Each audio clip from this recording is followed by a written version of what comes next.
বিজ্ঞ ডিএজি সাহেবকে নির্দেশ প্রদান করেন যে এই বিষয়ে পুলিশ হেডকোয়ার্টার্সের মতামত কি, অথবা তারা কোনো তদন্ত শুরু করেছে কিনা, এবং দুপুর 2টোর সময় আদালতকে অবহিত করার জন্য নির্দেশ প্রদান করলে 2টোর সময় আমি এবং বিজ্ঞ ডেপুটি অ্যাটর্নি জেনারেল উপস্থিত হয়ে ডেপুটি অ্যাটর্নি জেনারেল সাহেব আদালতকে বললেন যে হেডকোয়ার্টার্সের একজন পুলিশের ঊর্ধ্বতন কর্মকর্তার সঙ্গে আলাপ হয়েছে এবং এই বিষয়ে তারা তদন্ত শুরু করেছেন সত্য উদ্ঘাটনের জন্য। এই প্রেক্ষিতে আমি আদালতকে বললাম যে বিজ্ঞ অ্যাডভোকেট যিনি ভিকটিম ইব্রাহিম সাহেব, উনি গাজীপুর বারের একজন রেগুলার প্র্যাকটিশনার, ওনার পরিবারের, ওনার আত্মীয় স্বজনের অথবা ওনার নিজের উপরে যদি কোনো হুমকি অথবা কোনো ভীতির কারণ হয় পুলিশ, তাহলে সেক্ষেত্রে আমার কি করণীয় থাকবে। সেক্ষেত্রে আদালত বললেন যে এই প্রোগ্রেস সহ জানি রোববার সকালবেলা আবার এই পত্রিকা সহ আদালত উপস্থিত হই পরবর্তী আদেশের জন্য। পুলিশের একজন ঊর্ধ্বতন কর্মকর্তা যিনি ডেপুটি অ্যাটর্নি জেনারেল সাহেব বলে পুলিশের যে গারদের মধ্য থেকে টাকার লেনদেন এবং বিজ্ঞ অ্যাডভোকেট ইব্রাহিম সাহেবকে গারদের মধ্যে কোনো মামলা ছাড়াই আটক রেখে এই টাকা সংগ্রহের কারণ কি হতে পারে সেই বিষয়ে।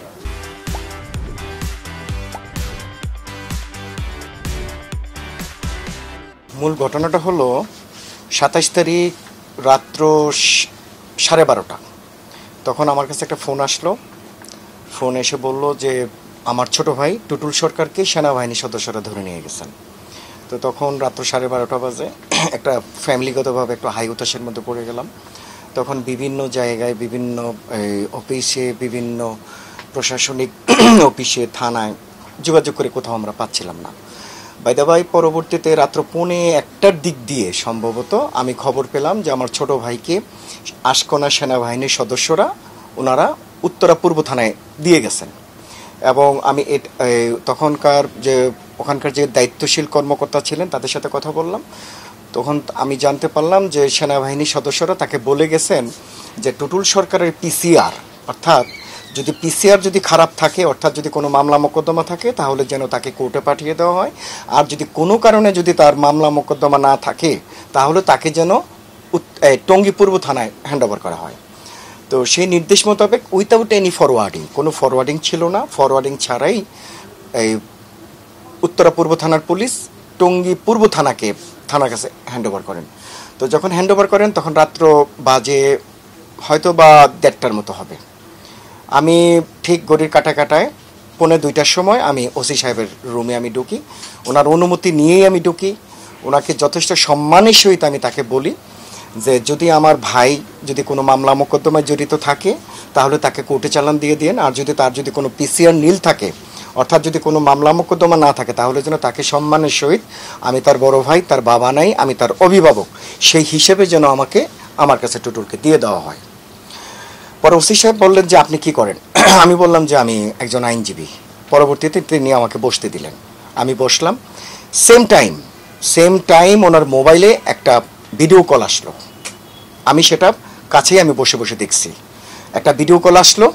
ভিডিও কলটা কেটেই কতক্ষণ পরেই ওসি সাহেব বললেন একজন পুলিশকে ডেকে যে অ্যাডভোকেট ইব্রাহিম সাহেব, এবং আরেকটা কথা বলে নেই যে আমার ছোট ভাইটা সে বাংলাদেশ এবং আমেরিকার দ্বৈত নাগরিক। তো তখন ওসি সাহেব বলছেন যে আমরা আমেরিকান নাগরিকও পেয়েছি, আমরা আইনজীবীকেও পেয়েছি, এই দুইটাকে গারদখানায় ঢুকিয়ে চাঁদাবাজি মামলা দিয়ে দাও। তখন রাত্র বাজে 2টা। তখন 2টার সময় আমাদেরকে গারদখানায় ঢুকিয়ে দিলেন। তো গারদখানায় যখন ঢুকিয়ে দিলেন, সকালবেলা থেকে মহিউদ্দিন সাহেব নামে একজন ভদ্রলোক আছেন, তিনি আমার ছোট বোন মায়া সরকারের সাথে দেন দরবার শুরু করলেন, মাছের বাজারের মতন, যে 74 লক্ষ টাকা যদি দেওয়া হয় তাহলে আমাকে এবং আমার ছোট ভাইকে ছেড়ে দিবেন, অথবা মিথ্যা মামলা দিয়ে আমাদেরকে ফাঁসিয়ে দিবেন। তো তখন অনেক রিকোয়েস্ট করার পরে সেটা 19 লক্ষ টাকার মধ্যে ফাসলা হয়। তো 19 লক্ষ টাকার মধ্যে 16 লক্ষ টাকা মহিউদ্দিন, এই গারদখানায় টাকাটা কিভাবে ঢুকলো এটাও আমি একটু আপনাকে বলি। মহিউদ্দিন সাহেবের সাথে টুটুল সরকারের একটা ব্যবসায়িক একটা দ্বন্দ্ব আছে, লেনদেন আছে। এই লেনদেন নিয়ে গাজীপুর জজ কোর্টে মামলা চলতেছে, যেটা সিভিল মামলা। তো মহিউদ্দিন সাহেব ভালো করে জানেন ওই সিভিল মামলায় সে জয়ী হতে পারবেন না। তো তিনি যখন বুঝতে পারলেন যে জয়ী হতে পারবেন না, তখন তিনি বিকল্প রাস্তায়, উনি 9 লক্ষ টাকা পাবেন, এই বিকল্প রাস্তায় 9 লক্ষ টাকা আদায় করে নেওয়ার জন্য এই পুলিশকে উনি ব্যবহার করেন। এই পুলিশের মাধ্যমেই এই টুটুলকে এবং আমাকে জেল হাজতে ঢুকান। তো পরবর্তীতে সে 74 লক্ষ টাকা কমাইতে কমাইতে কমাইতে কমাইতে সেটা 19 লক্ষ টাকার মধ্যে চলে আসে। তারপরে আমরা সেই 19 লক্ষ টাকা দেওয়ার পরে আমাদের একটা আশা ছিল যে 19 লক্ষ টাকা দিলেও হয়তো আমরা জেল থেকে ছাড়া পাবো। কিন্তু বাই দ্য বাই, হ্যাঁ থানা থেকে আমি ছাড়া পাবো। বাই দ্য বাই আমি সম্ভবত 10:30টার দিক দিয়ে হতে পারে, মেবি, আসলে আমাদের হাতে তো তখন কোনো মোবাইল ছিল না, তখন কোনো ইও ছিল না, ঘড়িও ছিল না। তো অ্যাকচুয়ালি টাইমটা কত আমি বলতে পারবো না, মেবি 11:30টার সময় আমি জানতে পারি যে আমাদের নামে একটা চাঁদাবাজি মামলা দেওয়া হয়েছে।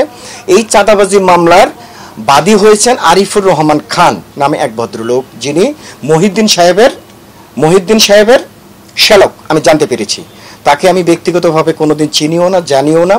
ইতিমধ্যে আপনাদের হাতে হয়তো একটা ভিডিও চলে গেছে, দেখবেন যে জেলখানা থেকে যখন ভিডিও করা হয় তখন দেখবেন যে মহিউদ্দিন সাহেব এবং নিচে বসে একটা ব্যাগের মধ্যে আরিফ খান সে টাকা রিসিভ করতেছেন। আমি জীবনের প্রথম তখনই আমি আরিফ সাহেবকে আমি দেখি যিনি আমার নামে চাঁদাবাজির মামলা করেছেন। সবচেয়ে মজার বিষয় হলো যে তিনি চাঁদাবাজির মামলায় এজাহারে উল্লেখ করেছেন 23/10/2024 তারিখে আমি তার কাছে 25 লক্ষ টাকা চাঁদা চেয়েছি। অথচ মজার বিষয় হলো 23/10/2024 তারিখে আমি গাজীপুর কোর্টে উপস্থিত। তখন আমি মামলায় শুনানিতে ব্যস্ত ছিলাম, প্রস্তুতি নিচ্ছিলাম, তখন আমি গাজীপুর কোর্টে উপস্থিত। এরকম একটা কারণ দেখাইয়া সে কি করলেন, একটা মামলা দায়ের করলেন। মামলা দায়ের করার পরে আরও মজার বিষয় হলো পুলিশ যে এই ফরওয়ার্ডিংটা আমি আপনাদেরকে দিয়ে দিব। এই পুলিশ ফরওয়ার্ডিংয়ে বলছেন যে আমাকে গ্রেপ্তার করা হয়েছে সকাল 10টায়, মামলা এন্ট্রি হলো কয়টায়? মামলা এন্ট্রি হলো 9:05। আমাকে গ্রেপ্তার করা হলো কয়টায়? আমাকে গ্রেপ্তার করা হলো 10টায়। স্থান কোথায়? স্থান হইল স্টেশন রোড পাশে। অথচ থানার সিসি ক্যামেরা বলছে আমাকে গ্রেপ্তার করা হয়েছে রাত্র 2টায়। তাহলে আমার প্রশ্ন হলো যে আমি তো একজন সাধারণ মানুষ, কনস্টিটিউশনাল আর্টিকেল 33 অনুযায়ী আমার তো একটা অধিকার আছে যে একজন থানায় যে আমার ছোট ভাই বসে আছে, যেটা কনস্টিটিউশনাল আর্টিকেল 33-তে স্পষ্ট বলা আছে, আমি তো আমার ছোট ভাইকে দেখতে পারি। গেল 1। 2 নম্বর কথা হলো আমার ছোট ভাই টুটুল সরকার, তারও তো constitutional article 31 right to protection of the law অনুযায়ী তারও তো আইনের আশ্রয় নেওয়ার অধিকার আছে। দুটা অধিকারই আছে, আমার ছোট ভাইয়ের অধিকার আছে, আমারও অধিকার আছে। সবশেষে এই ডিসি মহোদয় সাহেব আমাকে ডেকেছিলেন, ওসি মহোদয় সাহেব আমাকে ডেকেছিলেন, ওসি মহোদয় সেখানে উপস্থিত ছিলেন। ওখানে অনেক আরও গাজীপুর জেলার অনেক ঊর্ধ্বতন কর্মকর্তা উপস্থিত ছিলেন। সেখানে আজ থেকে 5 থেকে 6 দিন আগে ডিসি মহোদয় সাহেব বললেন যে কালকের মধ্যে যেন মহিউদ্দিন সাহেবকে গ্রেপ্তার করা হয়, গ্রেপ্তার করে এই টাকাগুলো যেন রিকভারি করা হয়, এই টাকাগুলো রিকভারি করে আইন ও বিধি মোতাবেক ইব্রাহিম সাহেব যেন পায় সেই ব্যবস্থাটা করে দিও। কিন্তু আমি ওসি সাহেবের পিছনে আমি প্রতিদিন তার পিছনে আমি ঘুরছি, কিন্তু মহিউদ্দিন সাহেবকে সে গ্রেপ্তার করে নাই। ইভেন আরও মজার বিষয় হলো মহিউদ্দিন সাহেব পুলিশের সাথে এত সুন্দর সম্পর্ক, আমি এজাহার দাখিল করেছি দুইটা এজাহার দাখিল করেছি। একটা দায়ের করেছি পেনাল কোডের 385 সেকশনে, আরেকটা সাবমিট করেছি পেনাল কোডের 386 এবং 387 সেকশনে। ওসি সাহেব 385 সেকশনের আমার এজাহারটা নেওয়ার পরও আমি তাকে রিকোয়েস্ট করলাম, মহিউদ্দিন সাহেব তো উপস্থিত আছেন, ওকে গ্রেপ্তার করেন। তিনি তখনও তাকে গ্রেপ্তার করেন নাই। কোন কারণে, কেন, কি কারণে গ্রেপ্তার করেন নাই সেটা আমার জানা নেই।